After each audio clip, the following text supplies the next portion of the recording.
Now, some holidaymakers in Durban have raised concerns about the state of the city's beaches.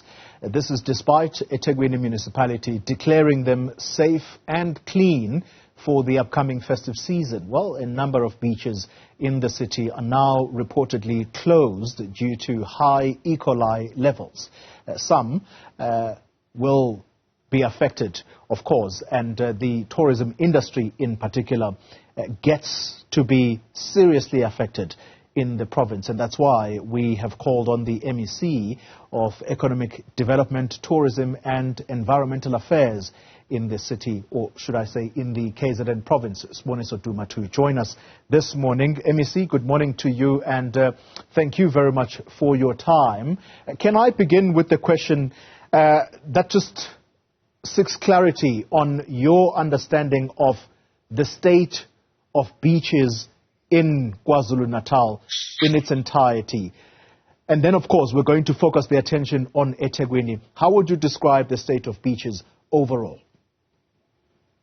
Morning to your good self, Xoli Mngambi, and to your viewers at home. And we are glad and we are delighted that you are giving us an opportunity. If you can just give you the length and breadth, we have almost 600-kilometer coastline in the province of KwaZulu-Natal, taking, for instance, from Sotwana Bay up to Port Edward. And almost relatively, most of those beaches have the blue flag status, and some have been winning awards. So, which is why, on a yearly basis, we attract millions in the province of KwaZulu-Natal during the December holiday. In fact, starting from today onwards, people have already started flocking the province of KwaZulu-Natal because we have it all when it comes to the nice temperament and the environment.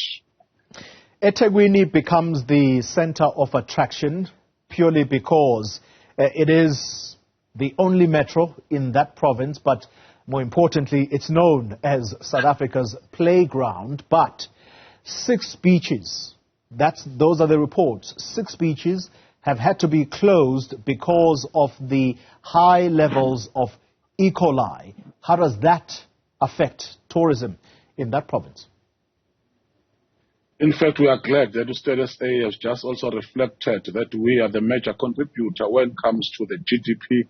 We've almost created 152,000 jobs there in this financial year. So it means that we are also contributing well, and slowly we are growing as the province. We have suffered immensely after the floods in particular, as you might know, Babu Mngambi, although there is an issue of July unrest and the COVID. But why do I say floods? Is that mostly, as you know, that the rivers and the frontage relatively takes that to the beaches. So it means that the water treatment in almost all our municipality must be at that level, and the sophistication, the engineering. And you know that the maintenance, taking into cognizance that some of the infrastructure is old, it is what might also affect eThekwini. But we are glad to tell you that out of the working beaches at eThekwini, 23, we have 19 that are currently open. It means that the beachgoers will still are going to celebrate. It is us, the department, at the level of ATIA. We have sent a delegation led by Dr. Dlamini just to go have a look at it. In fact, yesterday in the cabinet, we also resolved that almost the entire cabinet must walk practical those beaches so that we know it's safe, the E. coli levels are tested, because it is for the benefit of our people. But we are glad and delighted that people are already coming to the province of KwaZulu-Natal. This news, though, Mr. Duma, is going to be somewhat of a deterrent to people who want to visit the province. What would the word of assurance be from your side, given the fact that this has now been dealt with over time, the matter of E. coli? In fact, I remember one point where the mayor of eThekwini actually took a dip in one of the beaches just to prove that these are safe to swim in. So such news is going to turn people away. So what needs to be done now, though?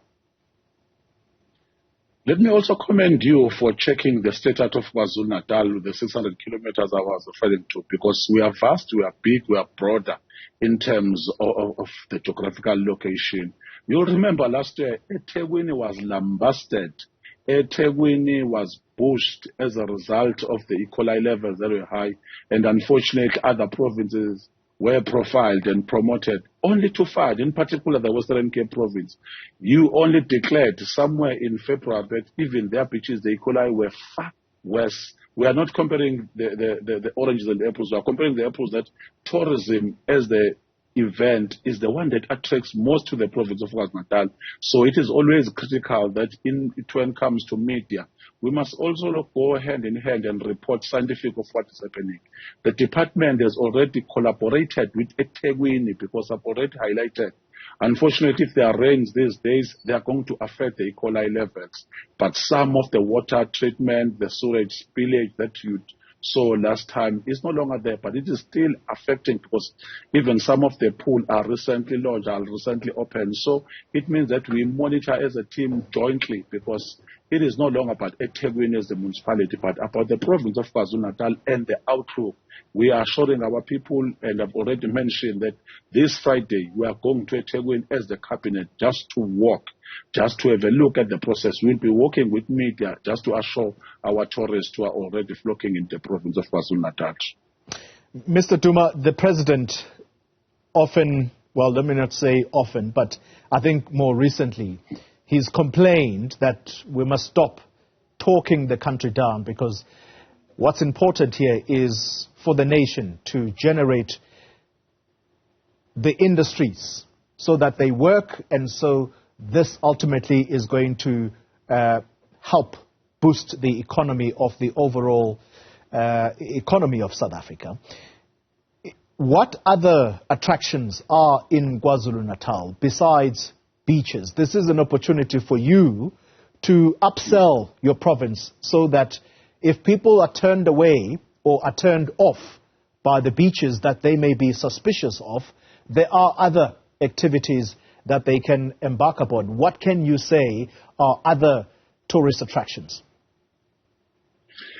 In fact, as we speak, currently there's an expansion project done by Sanral to the value of 7 billion on N3 and N2. It means that it's easier for you to access this province because we've already given a spectrum of ensuring on the infrastructure. But if KwaZulu-Natal goes with safaris, other than the ocean, you know that you go to Hluhluwe in particular, in that belt of Mkanyabut.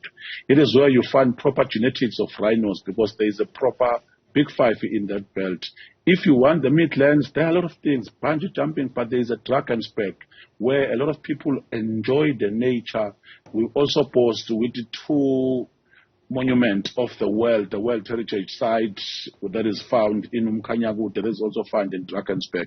We are warm as well at the level of the province. I'm sure you're also aware that we've got Inkosi Albert Luthuli, the convention center that is found in central Durban, which has hosted different events. It has been defined as a destination of choice in South Africa as a country, in KwaZulu-Natal in particular. We've hosted BRICS, we've hosted the first AU conference was hosted.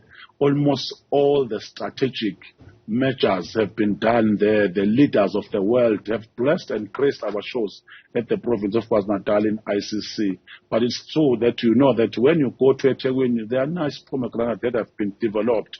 You can walk, you can cycle, you can come with your family. And what has been done and good by the Premier, we have procured 95 new buckets at the level of community safe that if the police are saying that there is a scarcity of resources, we're able to give and dispatch those buckets just to have a look at the joint security and the joint law enforcement agents. So KwaZulu-Natal is serious in terms of business. Almost some of the hotels are already full because it's in terms of the issue of environment, the issue of weather patterns. We still boast one of the best in Africa because we usually say that in a lighter context that it is always summer in Durban, because even in winter, because even in summer and spring, you'll always have that nice average weather that is coherent with the pattern of you taking to the ocean. We're blessed with a lot of also retail industry in our townships. We've got some nice complex that people can always visit. A lot of companies, your Toyota have launched, like the Max Lifestyle at Umlazi, Yadin, and all those. And so we boast with a lot of activities in the province of KwaZulu-Natal that will attract our tourists. All right.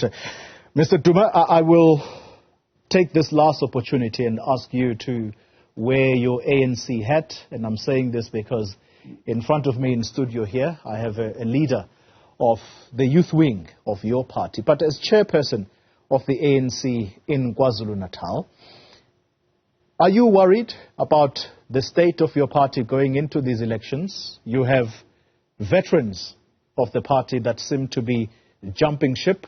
They're saying the ANC is on a downward spiral. And then add to that the financial woes. Your party owes 102 million rand to a company that helped it in the last election. Are these worrying signs for you? I think you're muted, sir. No, I'm not. Am I not audible right now? All right. Now you're audible. Thank you. Yes, I was just highlighting that we are revolutionaries. We have just, in the historical terms, remember that we have suffered immensely during apartheid. Our formulation was done during the atrocity time. In the new dispensation, we are the ones that have created different things in the stratum as well. So the ANC of Madiba is the one that have built houses for our people. The major infrastructure that you see, even the studios that you are currently seated in, it is because of this new dispensation. We are not worried about this 102 million. We are glad that it is going to be contested. Elders leaving the party, unfortunately, you joined this organization voluntarily in terms of the oath. Come back to KwaZulu-Natal. Over the last 2 months, we have managed to win 5 by-election. As we are speaking today, on the 13th of December, we've got 3 by-elections. And I'm sure you have heard that in what eThekwini, ANC used to get 2,300. In the last by-election, we received 6,794. It means that there is a growing trend. People are saying that you are still the only vehicle that could transform our lives. But still, please make sure that you don't compromise on the issue of service delivery. You fast track all your promises because they become of what in the manifesto we term as the project and the process of what we are saying we are going to do. So we are not worried. The ANC is still growing. People are saying that amongst other all things, which is why in the province of KwaZulu-Natal, we can just tell you that we are going to safeguard the victory in the general election because it has already been shown, and I'm sure you also saw Ipsos for the first time is saying that the ANC will reach 50%. All along they were saying less than 50% and all those things, but almost everyone is able to see that we're on an upward trajectory as we speak as the organization. Although there are still challenges, but we are dealing and deliberating on those narratives that are wrong, portraying the ANC as the movement that is not strong enough. Siboniso Duma, thank you very much for your time, talking to us in his capacity as MEC of Economic Development, Tourism and Environmental Affairs in KwaZulu-Natal.